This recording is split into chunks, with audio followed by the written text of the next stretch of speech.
बाबर आजम में इतनी पोटेंशियल है कि अब उनको अपने टेम्परामेंट को बताना है दुनिया में कि वो एक विव रिचर्ड्स हैं। विव रिचर्ड्स जितना बड़ा मुकाबला होता था उतनी बड़ी इनिंग्स खेलते थे वो। तो इनको, और मुझे लगता है कि ये जो रेस्ट के बाद जब वापस आएंगे कि अपने आप को रीडिस्कवर करें। यार रमीज राजा साहब जो है ना बड़े महान आदमी है, उसमें कोई दो राय नहीं।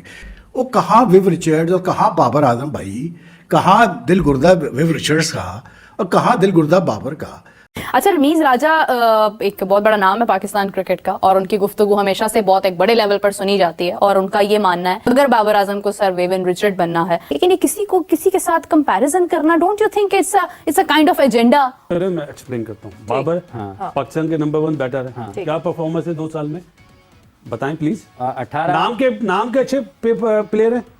जब वो 100 करेगा तो सेलेबल प्रोडक्ट कहा गया उनको जी पे। भाई सब बोलते हैं, ठीक है, हमारे एक्स क्रिकेटर बोलते हैं। परफॉर्मेंस तो बताओ यार। रमीज राजा अपने आप को खुद ही एक्सपोज कर रहे हैं क्योंकि आजकल उनकी ऑडियंस है बाबर फैन क्लब और वहीं उनकी ऑडियंस इर्द गिर्द घूमती है। वो कहते हैं बातों बातों में कि मतलब विराट कोहली का कंपैरिजन बस नहीं था कि आप बाबर अपने आप को प्रूफ करके दिखाए कि वो विव रिचर्ड्स की तरह। आप मतलब मैं सिर्फ ये पूछता हूँ कि भाई मेरे, आप मुझे बताओ तो सही कि यार ऐसा क्या इतने मैचेस बाबर ने जिता दिए पाकिस्तान को अक्रॉस ऑल 3 फॉर्मेट्स कि हम कहें कि नहीं यार ये तो बहुत, मतलब विव रिचर्ड्स से आप कंपेयर कर रहे हो। खुदा खौफ करो यार, विव रिचर्ड्स वो आदमी था जो फ्रंट फुट पे इमरान खान जैसे को मतलब जो है वो छक्के के लिए पुल करता था। विव वाज विव यार, किंग था वो बैटिंग में, और ये बात कर रहे हैं बाबर को उनसे कंपेयर कर रहे हैं। तो बाबर को रेड लाइन बनाया किसने? किसने बनाया? X chairman PCB. कौन? जो उस टाइम पे थे रमीज राजा। आप पानी को क्या मम बोलते हैं? हेलो दोस्तों, मैं नुपेश आपका स्वागत करता हूँ। रमीज राजा ने अपने शो में बाबर की तुलना विव रिचर्ड से की। वो रिचर्ड जिससे सारे गेंदबाज डरते थे, जो इमरान खान को फ्रंट फुट पे 6 लगाता था। उस रिचर्ड की घंटे के किंग से बराबरी करने पर पूरा पाक मीडिया रमीज को काफी सुना रहा है। तो आगे आप इस वीडियो का मजा ले। अगर आपको हमारा वीडियो पसंद आए तो प्लीज चैनल को सब्सक्राइब करें, वीडियो को लाइक करें। घर की मुर्गी दाल बराबर, यही होता है ना। बिल्कुल। तो इन्हें वाह की जा रही है, किस बात की वाह? पहले ही मैच में अब अपना अमेरिका से आ रहे, किस बात के बड़े कोई है? दुनिया बोलती है, मैं हंसता हूँ कि बाबर हमारी रेड लाइन है। तो बाबर को रेड लाइन बनाया किसने बनाया? X chairman PCB. कौन? जो उस टाइम पे थे रमीज राजा। आप पानी को क्या मम बोलते हैं?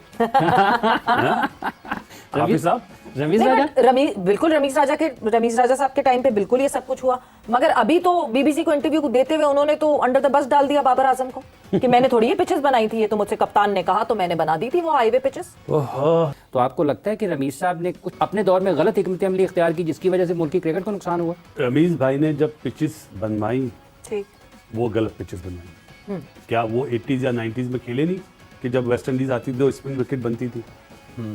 आप तो चेयरमैन थे ना, आपने तो ये भी बोला था हम ऑस्ट्रेलिया से मिट्टी मंगवाएंगे। हाँ, बिल्कुल।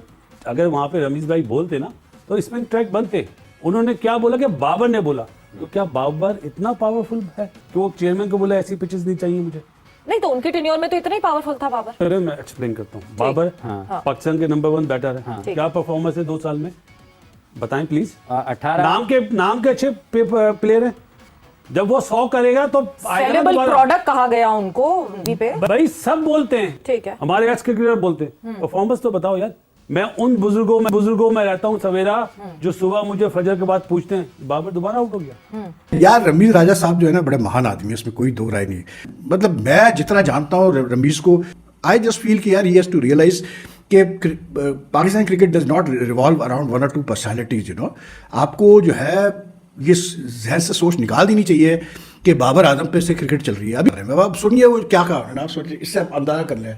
There is so much potential in Babar Azam. अब उनको अपने टेम्परामेंट से बताना है दुनिया में कि वो एक विव रिचर्ड्स है। Now he has to prove to the world with his temperament that he is Viv Richards. वो कहाँ विव रिचर्ड्स और कहाँ बाबर आजम भाई, कहाँ दिल गुर्दा विव रिचर्ड्स का और कहाँ दिल गुर्दा बाबर का। आप मतलब मैं सिर्फ ये पूछता हूँ कि भाई मेरे, आप मुझे बताओ तो सही कि यार ऐसा क्या इतने मैचेस बाबर ने जिता दिए पाकिस्तान को अक्रॉस ऑल 3 फॉर्मेट्स कि हम कहें कि नहीं यार ये तो बहुत, मतलब विव रिचर्ड्स से आप कंपेयर कर रहे हो। खुदा खौफ करो यार, विव रिचर्ड्स वो आदमी था जो फ्रंट फुट पे इमरान खान जैसे को मतलब जो है वो छक्के के लिए पुल करता था। सोचिए आप जरा यार, वो किसी मतलब विव वाज विव यार, किंग था वो बैटिंग में, और ये बात कर रहे हैं बाबर को उनसे कंपेयर कर रहे हैं। बाबर को बिल्कुल बताना है जी, तो उनको मौके बहुत दिए गए हैं बताने के लिए, तो आप बताएं बाबर साहब, आप जो भी वो बताना चाहते हैं। गए वो ऑस्ट्रेलिया, गलती कभी नहीं मानेंगे अपनी भाई, कुछ हो जाए, मतलब दुनिया जाए एक तरफ, इन्होंने नहीं माननी अपनी गलती कभी भी। इन्होंने नहीं कभी कहना कि हाँ यार हमसे गलती हो गई या हमसे बंड हो गया, हम इंसान हैं, हमसे भी हो सकती है, ठीक है, I should have done that या I should have handled it in a better way, बात खत्म हो जाती है। लेकिन नहीं, रमीज राजा ये कैसे कर सकते हैं? रमीज राजा तो बहुत स्मार्ट आदमी है भाई, इंटेलिजेंट आदमी है, हम सब बेवकूफ़ है। बाबर आजम के ऊपर वैसे ही बड़ा प्रेशर था। जब से बाबर आजम का करियर शुरू हुआ, वो थोड़ा सा लाइमलाइट के अंदर आए, तो लोगों ने विराट कोहली से मिलाना शुरू कर दिया। वैसे सारी हाइप के अंदर बाबर आजम को सेल्फ बिलीफ कहीं खो गया है। बाबर आजम वही प्लेयर है जो एक जमाने में कहते थे कि मैं ऐसा खेलूंगा कि दुनिया को भी पता चले कि एक खिलाड़ी आया था बाबर आजम। रमीज राजा अपने आप को खुद ही एक्सपोज कर रहे हैं, क्योंकि आजकल उनकी ऑडियंस है बाबर फैन क्लब, और वहीं उनकी ऑडियंस इर्द गिर्द घूमती है। वो कहते हैं बातों बातों में कि मतलब विराट कोहली का कंपैरिजन बस नहीं था कि अब बाबर अपने आप को प्रूफ करके दिखाए कि वो विव रिचर्ड्स की तरह। अरे विव रिचर्ड्स कहां से आ गया? मतलब विव रिचर्ड्स का खेलने का तरीका, बाबर का खेलने का तरीका, मैं कहता हूं ये जो बाबर का फैन क्लब है ना, 99% of the hate that Babar Azam receive is because of these people. His fan club, his media handlers like people like Ramiz Raja, Tanveer Ahmed, इस तरह के जो लोग हैं ना 99.9% बाबर को ट्रोल या खुद कराते हैं। बाबर ने कभी अपनी जबान से ऐसे भंडे नहीं मारे, कभी उसने कोई कंपैरिजन नहीं किया अपना, कभी उसने कोई ये नहीं बोला मैं इससे ग्रेट हूं। वो एक अलग बात है, सारी बातों का असर बाबर की पर्सनैलिटी पे जरूर हुआ कि जहां बाबर सबकॉन्शियस माइंड में लेके बैठ गया कि मैं विक्टिम कार्ड हूं। लेकिन हकीकत है कि बाबर ने कभी नहीं बोला that I am better than Virat, और मेरा फोकस विराट के करियर को के जो रिकॉर्ड्स है उसको तोड़ना है। ठीक है, वो सारा चीजें नैरेटिव मीडिया पे चलता है। विव रिचर्ड से मिला दी ऑल, मतलब ना 3 में ना 13 में ले जाओ बाबर को, एक प्रेशर से वो निकल नहीं रहा विराट कोहली वाले कंपैरिजन से। क्योंकि अब तो बाबर की जो फेलियर होता है सबसे पहले लोग ये कहते हैं हाँ भाई बन गया तुम्हारा विराट कोहली, मिल गया तुम्हें तुम्हारा विराट कोहली, ये करेंगे विराट कोहली ने किया था, विराट कोहली कभी जिम्बाब्वे गया था। सो ये वाली जो बातें हैं ना, ये खुद ही इन लोगों ने शुरू करवाई। अब वो एक नया कंपैरिजन, अब बाबर विराट कोहली तो बन के पहले दिखाया, अब साथ में उसके ऊपर एक और प्रेशर है, तुम सर विव भी बन के देखो, अब तुम विव रिचर्ड्स बन के देखो। अबे विव रिचर्ड्स उस जमाने की बला थी, उस जमाने के जो बॉलर से वो थर-थर कांपते थे। मतलब अब तो कोई ऐसे बैटर नहीं है जो विव जैसे थर-थर कांप रहे हो। मतलब अब तो पूरी क्रिकेट ही तब्दील हो चुकी है कि पहले एक प्रेशर कम था, पहले एक नैरेटिव कम थे, अब एक और नैरेटिव डाल दिया आपने बाबर के सर पे। अब तुम सर विव रिचर्ड्स बन के दिखाओ हमें, तो हम तुम्हें मानेंगे भाई साहब तुम कितने पानी के अंदर हो। तो कमाल है यार, पाकिस्तान क्रिकेट में जो कम हो जो ज्यादा हो वो कम है। इसलिए तो हम कहते हैं ना बार बार कि पाकिस्तान क्रिकेट में इतना केओस क्यों है, क्योंकि हर कोई एक दूसरे से इनसिक्योर है, हर कोई चाहता है जो मैं बात करता हूँ वही सबसे सुप्रीम है। ना 3 में ना 13 में अभी बंदा मुसीबत से निकला नहीं है। अभी उसने ऑस्ट्रेलिया का सीरीज करना है, वहां अपनी बैटिंग फॉर्म, कोई भी फॉर्म को दोबारा हासिल करना है। अभी ऑस्ट्रेलिया का टूर हुए हुए 1 साल नहीं गुजरे जहां बाबर आजम फ्लॉप होकर आए रेड बॉल में, अगर वाइट बॉल में भी फ्लॉप हो गए तो और मजीद प्रेशर उनके ऊपर आ जाएगा। अच्छा, रमीज राजा एक बहुत बड़ा नाम है पाकिस्तान क्रिकेट का, और उनकी गुफ्तगू हमेशा से बहुत एक बड़े लेवल पर सुनी जाती है, और उनका ये मानना है अगर बाबर आजम को सर वेवन रिचर्ड बनना है तो आप मुझे ये बताएं कि रमीज राजा एक ऐसा नाम है कि जिनसे जुड़ी हर बात जो है ना वो इम्पैक्ट रखती है, और रमीज राजा बाबर आजम के हक में बोले हैं, कोई मसला नहीं है, उनको बोलना चाहिए, बिल्कुल बोलना चाहिए। लेकिन ये किसी के साथ कंपैरिजन करना, don't you think it's a kind of agenda और it's just about to portray something? देखें हमारी सबसे बुरी आदत ये है कि हम जब सऊद शकील शो करता है उसको हम ड्राविड के साथ मिलाना शुरू कर देते हैं, और जब हमारा बाबर आजम जो है वो शो करता है हम उसको विराट कोहली बना देते हैं। अगले मैच में आउट होता है तो उसको जिम्बाब्वर कहने शुरू कर देते हैं।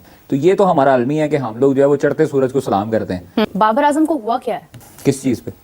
किसी भी चीज में परफॉर्मेंस को क्या हुआ है, मतलब वो उनके एटीट्यूड को क्या हो गया है? ये बाबर वो बाबर क्यों नहीं है जो पहले वाला बाबर? प्रेशर होता है जस्ट। नहीं तो what happened to him actually? What is the pressure? Why is he not performing? Pressure यही होता है जब नहीं तो परफॉर्मेंस क्यों नहीं आ रही, कोई उन पर काम क्यों नहीं कर रहा? ये कभी नहीं हो सकता कि अच्छे प्लेयर पे बैड पैच ना आए। ये आराम ना लेने की वजह से भी आप लोग जो है वो थकावट का शिकार हो जाते हैं और ज़हनी तौर पर आप टॉर्चर होते यही एक प्रॉब्लम है। ठीक है, हमारे प्लेयर्स को इनसिक्योरिटी है। अब बाबर वापस आए हैं, कामरान गुलाम ने उनकी जगह तो नहीं खाई। अब देखे ना, बाबर नहीं है ना जिम्बाब्वे के स्क्वाड में, नसीम भी नहीं है, शाहीन भी नहीं है, होना भी नहीं चाहिए। यस